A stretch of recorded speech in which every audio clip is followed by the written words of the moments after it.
This week, we get the lowdown on Bethesda's upcoming free-to-play outing, BattleCry. I catch up with Chris Charla to discuss the wave of indie games coming out on Xbox One, and we find out exactly what's going on with the MOBA that lets you play as a god, Smite.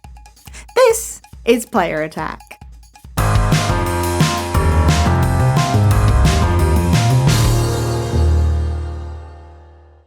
Hi, I'm Jessica Citizen, and while normally we would end with a trailer, this week I'd like to start with one because we've finally been given a look at the first episode of Game of Thrones, a Telltale Games series.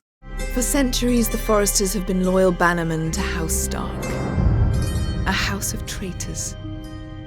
You rely on your ironwood, that much is clear. It would be a shame to see it fall into the hands of another house. I imagine you'd do anything to prevent that from happening. Wouldn't you? Yes, that is a familiar voice. Lena Headey and Natalie Dormer are continuing their roles as Cersei Lannister and Marjorie Tyrell, while Peter Dinklage returns as Tyrion. The game is broken into 6 episodes, and the first is due out before the end of the year. You will step into House Forrester, a household that plays a small part in the original books, even though it hasn't made it into the HBO series just yet. You control 5 people in the household, and each decision you make can ripple out to affect the others and the world around you, so it's a good idea to be thoughtful. It's a tough time for the world of video games. Square Enix has confirmed that Final Fantasy XIV: A Realm Reborn has also suffered from a distributed denial of service, a DOS attack. The massive number of access attempts that bombarded the game's data center caused login difficulties for gamers over a number of days. That said, the studio was quick to point out that no personal data, customer information, or character details were ever in danger of being exposed. Square Enix might have gotten away lightly though. A group calling itself Derp Trolling has claimed to be behind the DOS attack on Blizzard's Battle.net last week, as well as hacking into the PlayStation Network, Windows Live, and 2K Games. The group claimed to have stolen 7 million usernames and passwords, including 800,000 from 2K and 1.7 million EA Origin accounts. To prove their elite hacking skills, the group published account details from a number of sources, including more than 2,000 PlayStation Network usernames and passwords. However, Sony says it can't find any evidence of any network intrusion. Other online sleuths have pointed out that many of the listed email addresses are not linked to PSN accounts, and many of the passwords do not match the network's strict guidelines. While some of the data may well be legitimate, experts suggest that it may have been obtained from a previous breach and now recycled to draw attention to the group. That said, if you do use PSN or Windows Live or play online games from either 2K or EA, you should probably consider changing your password just in case. Blizzard has not made any public statements on the claims by Derp Trolling, but would like to apologise to anyone affected by the World of Warcraft DOS attack, which targeted the launch of Warlords of Draenor. As an olive branch, the studio is offering 5 days of game time to all World of Warcraft fans with an active subscription on November 14. Things are in a much better place, says game director J. Allen Brack, hoping that you will now be able to see more of the game's new content rather than facing a never-ending queue. And as it happens, there are now more active WoW subscribers than we've seen in years, as Blizzard announces that Warlords of Draenor has bumped the game's global subscriber base back up over the 10 million mark, with growth across all major regions. On a totally different note, David Braben's new game Elite Dangerous is copping more than a little flack around the world as developers drop the game's promised offline single-player mode. Early backers who contacted the studio asking for a refund were initially refused if they'd played any of the game in either alpha or beta mode, but following even more gamer backlash, Braben is reportedly reconsidering. Elite Dangerous will still ship with a single-player mode, but it will require an always-on internet connection to play. In quick news, even if you don't pay for any Evolve DLC, you will still be able to play with all the new maps, characters and monsters, you just won't be able to play as them. Turtle Rock Studios has announced that it doesn't want to break up the community by kicking people off of the server if they didn't have required content, so it's decided to share the DLC packs with everyone. If you like the new stuff enough, you can always buy it yourself. And speaking of DLC, Watch Dogs has, believe it or not, finally arrived on Wii U, and it's brought some extra content with it. You will get the extra gameplay mode of Conspiracy and the extra costumes, weapons and perks of Access granted, but the series' chunk of story that made up the Bad Blood DLC pack isn't making it to the new platform. Sorry. The Far Cry 4 map editor is out right now, and the team at Ubisoft has listened to fan feedback. While it is only single player for now, the multiplayer patch will be rolled out soon so you can design maps to play with your friends. At the same time, if you have noticed the lack of an FOV slider in Far Cry 4 on PC, the advice is that you suck it up and buy a legitimate copy of the game. The slider was added to Far Cry 4 in a Day 1 patch, which was not downloaded by stolen versions, so the only people complaining about the missing functionality are pirates, according to Ubisoft. NASCAR driver and V8 champion Marcus Ambrose has returned to his native Australia. He's heading up the Team Penske Dick Johnson Racing Squad in next year's V8 Supercars Championships. But before then, he's racing in this week's Sydney NRMA 500 in a gloriously green car. The livery on the brand new Xbox Ford Falcon was actually designed by Turn 10 Games using the tools that are included with Forza Motorsport 5, so there is no excuse why your virtual cars can't look as good as this one. And finally this week, people who spend a lot of money on mobile games are known in the industry as whales. Some whales spend so much that just one or two of them is enough to sustain an entire game while everybody else plays for free. You might already have an idea in your mind of what a person looks like who drops tens of thousands of dollars on mobile gaming, but we're doubting you're imagining this one.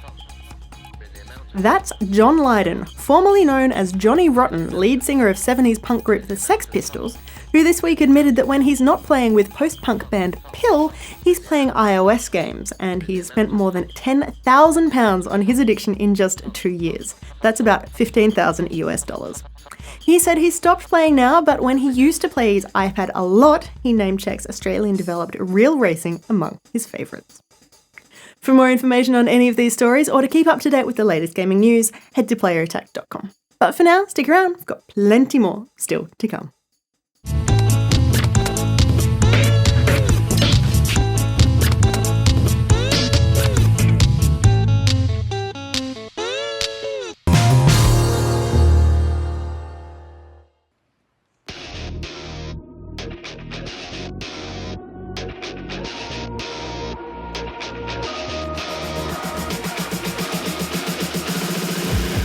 What is it that you actually do at Microsoft? So I'm the director of ID at Xbox, and ID at Xbox is a program that helps independent developers self-publish their games on Xbox One.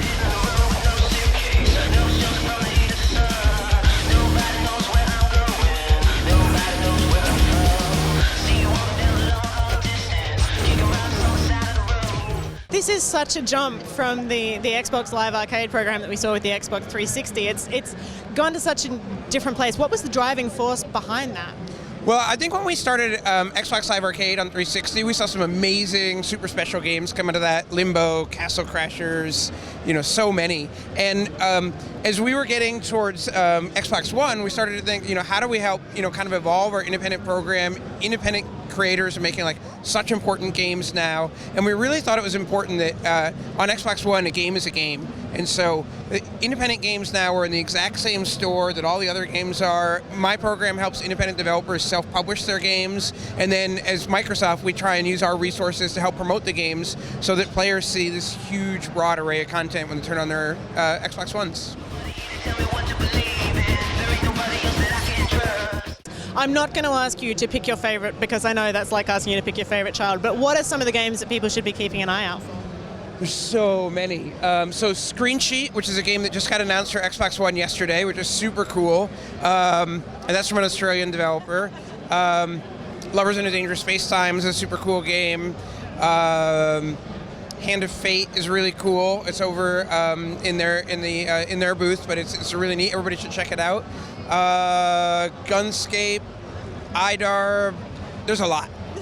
The Australian independent scene is super vibrant, and it's really got some really cool games, some really cool developers, and it's really interesting because the scene kind of, I think, got started a little bit earlier when some bigger developers went away a few years ago and the dollar value changed here, and it sort of really kickstarted the scene. And so you have these some teams like Witchbeam and Blowfish that have really experienced developers at them, and they're doing really, really exciting stuff.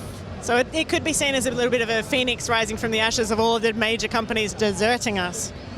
Yeah, I don't know all the details. All I know is there's a really cool indie scene here, and people talk about it worldwide. And you go to shows, whether it's PAX Prime in Seattle or PAX East or Gamescom, you're constantly seeing Australian independent developers, which is super cool. And it's good to see that someone like you are giving these people the opportunity to be developing games for something other than mobile devices. Yeah, it's awesome. I mean, we've been overwhelmed by the response to the program, and it's fantastic that these developers want to develop on Xbox One, and fans have responded really, really well, and games are doing well, and so it's cool. It feels really good. I was actually about to ask that. What sort of reaction have you been getting? I mean, this stand is packed.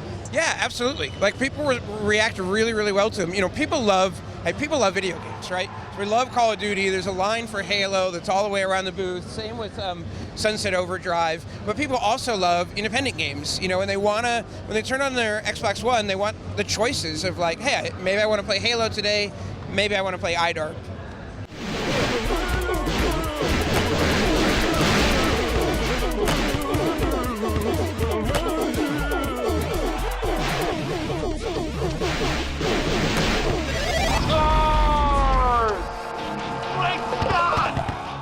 And I think us sophisticated gamers or hardcore gamers, we kind of make this mental distinction between indie games and AAA games. But I think most players, they turn on their Xbox, they're like, oh yeah, that game looks cool.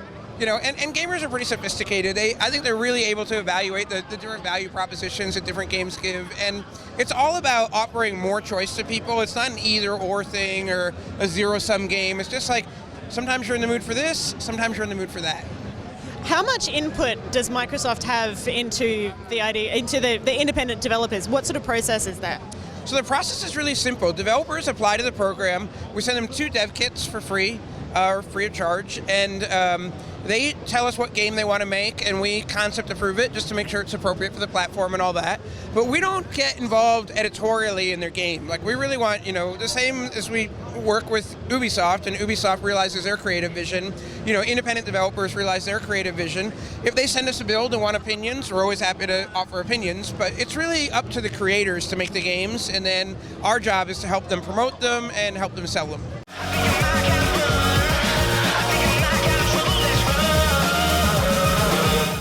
Player Attack coming to PAX. It took us 8 hours to drive here.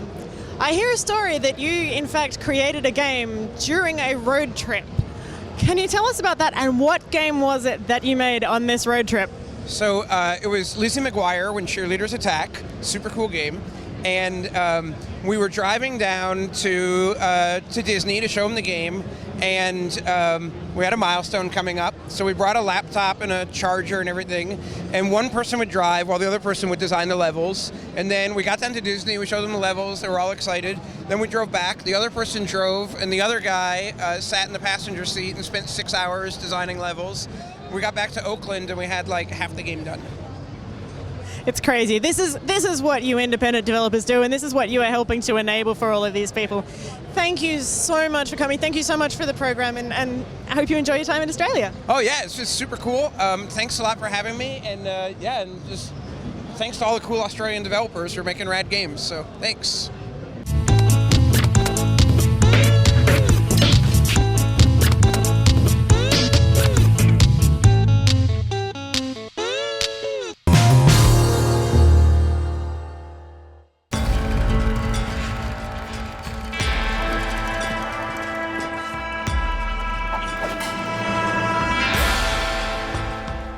Would you be able to tell me basically a little bit about the game? What is it? Absolutely. BattleCry is a 32-player team action combat game. And basically with BattleCry, what we wanted to do was kind of take that highly animation-driven action combat that you've seen in a lot of single-player games, especially console games, and bring that into the competitive PC space. That is probably the most concise answer you could have given. But yeah, playing it through, not only is it, number one, so much fun to play. How did you come up with the actual basic the concepts of the actual gameplay and the world it's set in? A lot of it has just been trial and iteration. So we actually playtest BattleCry every single day at the studio. We have feedback sessions afterwards. What did you like? What didn't you like? I mean, from the start, we knew we wanted to bring that highly animation-driven combat into the game. but a lot of it's just been tuning from there. We wanted the game to be fast, we wanted it to be frenetic, we wanted it to be easy to jump into. So a lot of it's just that playtesting. What drove you nuts? What got in your way of it being the kind of game that you wanted it to be? And everybody on the team we know our vision, we know the game we're making, so everyone just gives really good feedback towards the game we're trying to make. I got to play as the Enforcer class.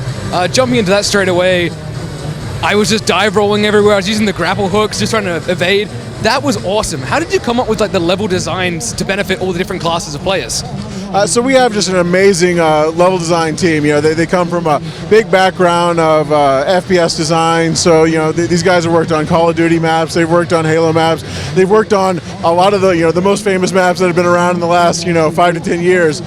So just an absolutely great team. And we knew we wanted to bring that kind of design into our world. We wanted a lot of verticality. We wanted each area in the map to almost be like a combat room. What's the strategy you need to employ here? What are the classes that are going to be strong in this part of the map and the next part of the map? And the grapple hook is actually a great example of our iteration. For a long time we didn't have that in the game, and it was kind of one of those ideas where independently people would come up to me and say, hey, would this work with our game? Hey, would this work with our game? And eventually you hear that a few times and you're like, okay, we've got to try it out. And sure enough, we threw it in the game, and it's like, will this be too weird? Will this be a little too exotic for our game? No, it just from the very first playtest we absolutely knew that was going to be a feature that would stick around in our game. It definitely fits that really frantic, fast-paced world you've built, and with it, the visual style is stunning. How did you even get to that place? Because it's just unlike anything I've seen so far yet. A lot of it's just, again, fantastic people. So we have Victor Antonov. He's the creative director of the project. He's worked on Dishonored, Half-Life 2. Andrew Collins is our art director. Again, he just brings a phenomenal talent to it. And Francisco Velasco is our lead concept artist. He's worked on a lot of really cool film stuff with Guillermo del Toro. So just in between the three of them, we just have such great minds kind of working on it. And again, it was just one of those. We've been very fortunate with the studio. It's a brand new studio. We're all working together for the first time, but we just clicked amazingly well. And those three guys especially, they just sat down and they instantly knew what they wanted to do, and they just started throwing things on the wall from day one. Well, it's strangely enough, it's a free-to-play model, which is the first with Bethesda. What kind of pushed you guys down that path to go for the free-to-play thing? Well, for us, we were formed for free-to-play, so I think a lot of us, Rich Vogel was, really integral into founding the studio and working with Bethesda to create BattleCry, and so Bethesda really just knew they wanted to enter that kind of space, and Rich knew that that's what he wanted to work on next and really kind of do something there. So, from day one, we kind of knew that that's what we were doing and entering that space, and especially for the kind of game we're making, it's a fantastic space. We're going to be able to get the game out to so many people. You're going to be able to come in, it's free. Just jump in and try it. We know you're going to have fun with it, and once you do have fun with it, there's cosmetic stuff that you can buy to keep, to keep yourself entertained and to change the look of your character, and so people have a lot of fun with it. Now, getting to play it today, we got a little look at the Russian Cossacks, and we got a look at the Imperial British.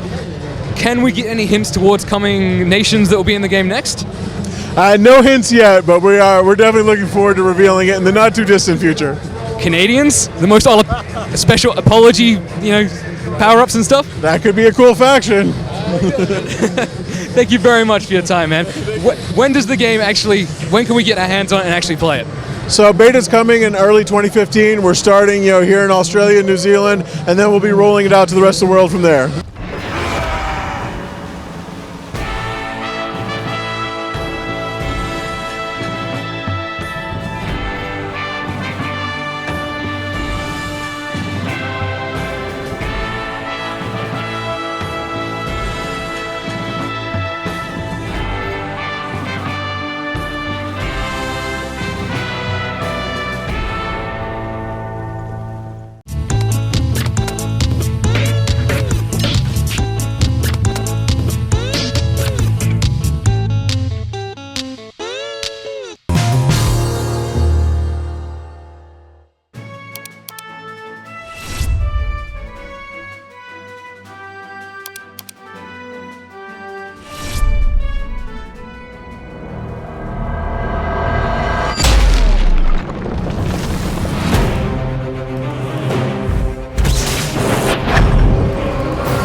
am Jessica Citizen from Player Attack. I'm here with Todd from Hi-Rez Studios. We are talking about Smite, which is here. It's huge, and best thing, it's coming to Australia. We're getting local servers. Thank you so much.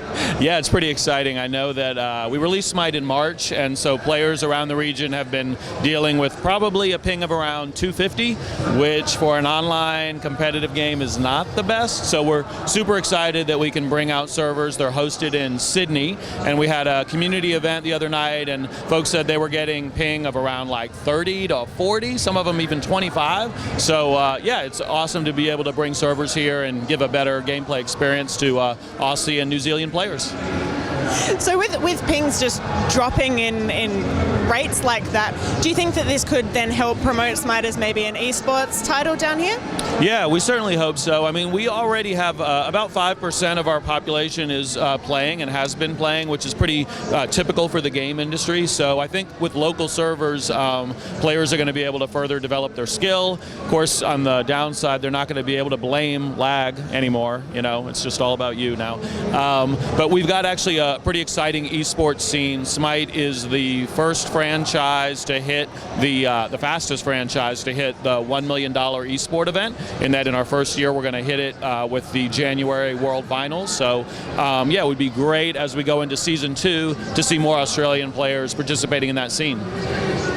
So I guess we should probably start at the beginning. For people who might not know what Smite is, can you tell us what Smite is? Of course. So Smite is an online action game. We call it the battleground of the gods because all of the characters that you play with in the game are gods or goddesses from mythology around the world. So they might be ones that are recognizable to players such as Thor, Zeus, or Odin. But we also explore some more unusual ones, like we go into the Chinese pantheon and the Mayan pantheon and Hinduism and Egyptian. So players actually get to discover a lot of these gods and goddesses. So that's kind of the background, the art, the RPG element. And of course, it is a MOBA game, which is a rising genre of games. But the big twist with Smite is the camera angle. It's a 3D third-person perspective. So rather than having that bird's eye view and clicking around the map to move your character, the camera's right behind your character. You're right in the action. You're using WASD mouse, or you can even use a controller and directly manipulate your character. So it's a very action-based, mythological MOBA. That's Smite. What sort of reaction have you been getting from people for making something that is similar but different to some of the other MOBAs that we've seen around the place?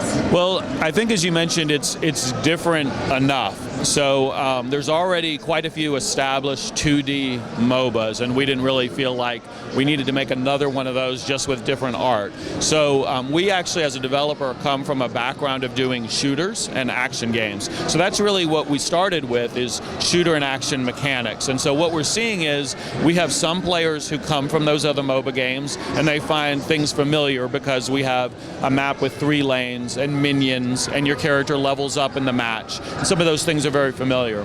But we also are getting a brand new batch of players. So players who might come from shooter games, or particularly MMO, PvP, battleground games. And those players also tend to enjoy Smite because the controls are very comfortable. So it's nice that we can kind of grow the MOBA genre and bring these groups of players together. So with these servers coming to Australia, are there any special bonuses or benefits that we can get being Australians and playing on our local servers? Nice segue. The Sydney Shredder, available here in Melbourne as well as Sydney. Yeah, actually it's a pretty cool character that the team developed. So there's a Chinese god within the game whose name is Hubwa, and he uses a lot of water abilities. His number 4, his ultimate, he transforms into a tsunami-sized wave and just crushes all of his opponents. And like many MOBAs, we do offer cosmetic skins for the characters. And so Sydney Shredder is the team turning Hubwa into a pretty buff-looking Aussie. I mean, I've seen some guys around here that, you know, they kind of resemble this guy. Of course, he rides a croc, and he speaks in what is an American's attempt to nail an Aussie accent, and I think we get an E for effort. I'm on a crocodile, just saying. So, yeah, we think players are going to enjoy it. Everyone who comes here to check us out at PAX will get this for free, exclusive on the PAX floor. So, yeah, this is celebrating us coming to Australia.